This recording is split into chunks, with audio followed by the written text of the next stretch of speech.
பணவீக்கம் அப்படின்றது உங்க வீட்டு பட்ஜெட்டை சாப்பிட வர்ற ஒரு பூதம் மாதிரி.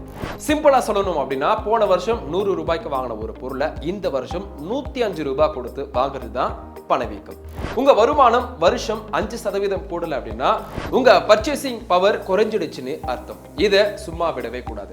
பணவீக்கத்துல இருந்து தப்பிக்க முதல் வழி முதலீடு மட்டும்தான். உங்க பணத்தை பேங்க் சேவிங்ஸ் அக்கவுண்ட்ஸ்ல சும்மா வச்சா அங்க 3% வட்டி தான் கிடைக்கும். ஆனா பணவீக்கம் 6% இருந்தா உங்க பணம் 3% லாஸ் ஆகுதுன்னு அர்த்தம். அதனால பணவீக்கத்தை விட அதிகமா ரிட்டர்ன்ஸ் கொடுக்கக்கூடிய இடத்துல நீங்க இன்வெஸ்ட் பண்ணணும்.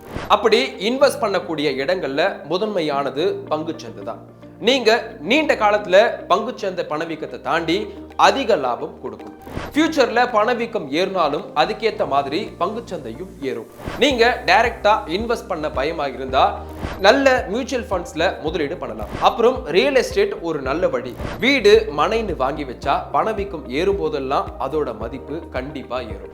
ஒரு வீடு வாங்கி அதை வாடகைக்கு விட்டா வாடகை வருமானமும் பணவீக்கத்துக்கு ஏத்த மாதிரி ஏறும். அதனால இதுவும் ஒரு நல்ல பாதுகாப்பு தான். உங்கள் தனிப்பட்ட திறன் மேல முதலீடு பண்ணுங்க. உங்க படிப்பு, வேலை திறன் இதையெல்லாம் அதிகப்படுத்தினா உங்களுக்கு சம்பளமும் ஏறும். ஒரு வருஷத்துக்கு 10% சம்பளம் ஏறினா பணவீக்கம் 6% இருந்தாலும் உங்க லைஃப் ஸ்டைல் 4% இம்ப்ரூவ் ஆகும். இதனால உங்க வேலை திறனை மேம்படுத்திட்டே இருக்கணும். அவசர காலத்துக்காக ஒரு 6 மாச செலவுக்கு தேவையான பணத்தை சேவிங்ஸ் அக்கவுண்ட்ல இல்ல அப்படின்னா கம்மி ரிஸ்க்ல லிக்விட் ஃபண்ட்ஸ்ல வச்சுக்கோங்க. மத்த எல்லா பணத்தையும் முதலீடு பண்ணி பணவீக்கத்தை ஜெயிக்கிற அளவுக்கு அதுக்கு வேலை கொடுங்க. சும்மா இருக்கிற பணத்தை வேலை செய்ய வைங்க.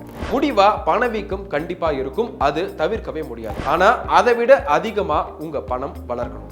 இதுதான் ஒரே வழி. உங்க நிதி ஆலோசகர்கிட்ட பேசி ரிஸ்க் கம்மி பண்ணி அதிக லாபம் தரக்கூடிய ஒரு போர்ட்ஃபோலியோவை உருவாக்கிக்கோங்க.